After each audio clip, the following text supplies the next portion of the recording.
السلام عليكم ورحمة الله وبركاته. اخواتي الأهلاوية، أسعد الله أوقاتكم بكل خير. كل سنة وأنتم طيبين. طبعا بمناسبة عيد الأضحى المبارك، أعاد الله علينا وعليكم بالخير والبركة.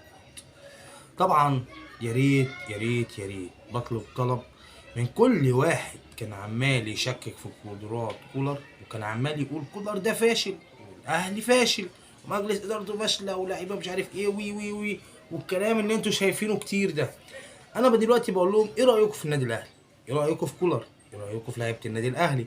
دلوقتي كولر بقى بطل افريقيا، بطل مصر، بطل العرب، زي ما انت عايز تقول قول. كولر النهارده بيغير لك الاهلي 360 درجه. كولر عامل حاله روعه روعه روعه روعه. يا ريت اي نادي في مصر يطبقها. اول لما جه كولر النادي الاهلي كله قعد ينتقده. راجل اهل كبر دماغك، انا ماليش دعوه بالكلام ده، انا ليا شغلي وملعبي، انا هرد بشغلي وفي الملعب. الراجل فعلا رد بشغله. رد بشغله ازاي؟ غير لك لعيبه كتير قوي، مستويات لعيبه اتغير خالص. كريم فؤاد قبل ما يجيله الصليبي شفناه عامل ازاي رهيب. حسين الشحات، طاهر، بيرسي تاو ده اللي كنا بنقول عليه يمشي. الراجل رجع، بص رجعه ازاي، رجعه لمستوى رهيب رهيب. عندك لعيبه كتير، لعيبه كتير يعني مش بلاش، بس انا كنت بتكلم في يعني اللي هو لعيبه زي بيرسي تاو ده احنا كنا بنقول عليه يمشي، احنا مش عايزينه. فاهم؟ لا الراجل دلوقتي بقى اساسي. دلوقتي بقينا نقول بيرسي تاو لازم يبدا. لو ما بداش ايه ده ازاي بيرسي تاو؟ وحركه تدوير اللعيبه واللي هو بيستفاد من كل لاعب سواء كبير سواء صغير، بيستفاد منه. وحركه اللي هو يلاعب مصطفى شوبير في ماتش نهائي، لا دي اللي كانت، لا لا مش عارف. الراجل ده جريء جرأة وعليه دماغ عبقرية. الراجل ده دلوقتي بينافس مانويل جوزيه. فاكرين مانويل جوزيه الأسطورة اللي جت النادي الأهلي، اللي قلنا مش هيجي حد زي جوزيه؟ لا الراجل ده لا، أنا جاي وهحقق أكتر من اللي مانويل جوزيه حققه وبأقل التكاليف والمصاريف.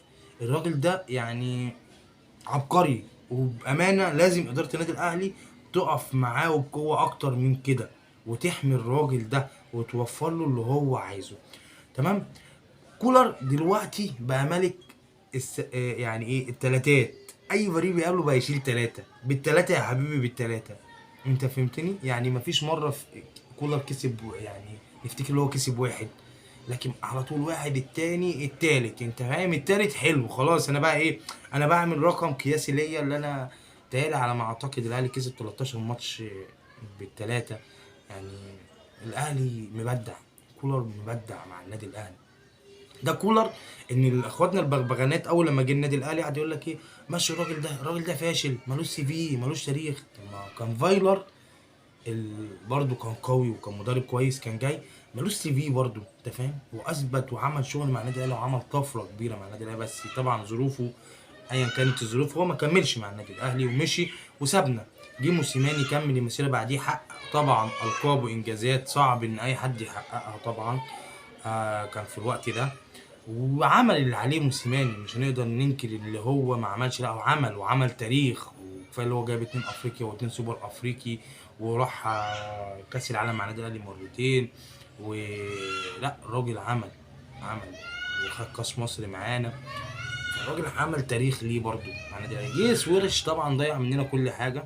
تمام. بس هي كانت اللعيبه منهكه، كان بيقول لك اللعيبه منهكه، وطلع 3 سنين ضغط مع منتخب من النادي الاهلي، كاس عالم، افريقيا، اي اللي انتوا عارفينه ده كله. طبعا جه كولر سيستم الدنيا كلها، فلتر اللعيبه دي، سيبوا لي اللعيبه افلتر. بدا مع واحد واحد، سمعهم، دخل وسطيهم، ابوهم، يفهم دماغهم. طب انت ايه الراجل لم الفرقه دي اللي كانت بتبعترها لمها، وبقى حط الايه الكريز والكريمه، وعمل لنا ايه بقى وجبه جميله. وجبه جميله اللي انت تتفرج على النادي الاهلي دلوقتي انت مستني النادي الاهلي يلعب. يعني انا عن نفسي عايز الاهلي يلعب كل يوم كل ساعه. عايز اشوف النادي الاهلي. النادي الاهلي وصلك لدرجه انت قاعد النادي الاهلي هيكسب. النادي الاهلي كان بيلاعب الوداد هناك وكان داخل فينا جون، وانت عارف ان النادي الاهلي هيسجل جون، وفعلا الاهلي سجل جون. يعني بيوصلك لدرجه اللي انت قاعد ايا كان الماتش انت عارف الاهلي هيكسب. كبير صغير تخين قصير رفيع اي بتنجان الاهلي هيكسب.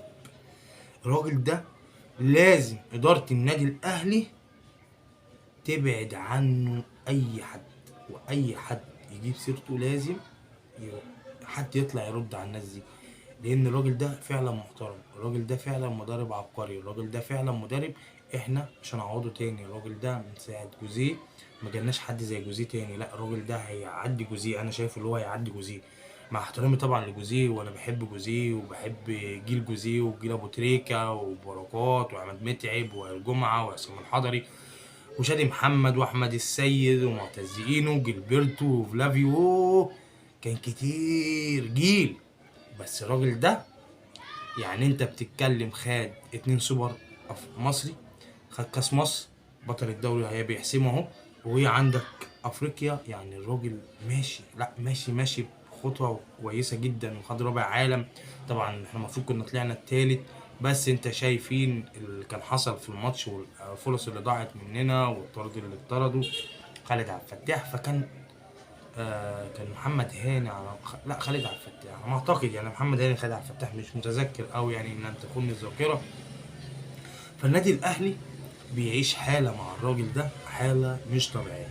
اتمنى ان الكل يبقى زي النادي الاهلي، اي فريق في مصر ياخد النادي الاهلي، حتى يا عم نفذ ثمن اللي النادي الاهلي بيعمله، ربع النادي الاهلي، مش هقول لك خليك زي النادي الاهلي في كل حاجه، لا يا عم انت امشي على قدك، خليك يعني انت اعمل اللي عليك، اعمل اللي عليك، ادي والعب واسمع كلام مدربك واقفل على فرقتك، ما تقلقش دعوه بلعب النادي الاهلي بقى، ما تطلعش ايه ده النادي الاهلي بيكسب بالعفاريت، النادي الاهلي مش عارف ايه، النادي الاهلي متاجل له ايه، كهربا مش عارف ايه، يا عم سيب النادي الاهلي في حاله، سيبه في حاله يا عم، العب انت وهات بطولات يا عم، فرح جمهورك، انت جمهورك ما فرحش، انت جمهورك ما شافش افريقيا دي سنين السنين، اي فريق في مصر عامه، مش بتكلم على الزمالك بس، ولا انت عايزين تتكلموا على الزمالك اتكلم، انت فاهم، لكن انت فعلا الفريق الوحيد في مصر اللي يفرح مصر هو النادي الاهلي، هات لي فريق تاني وما تزعلوش مني، منتخب مصر ما يفرحش مصر زي النادي الاهلي، النادي الاهلي هو اللي بيفرح مصر، النادي الاهلي هو اللي بيجمع المصريين.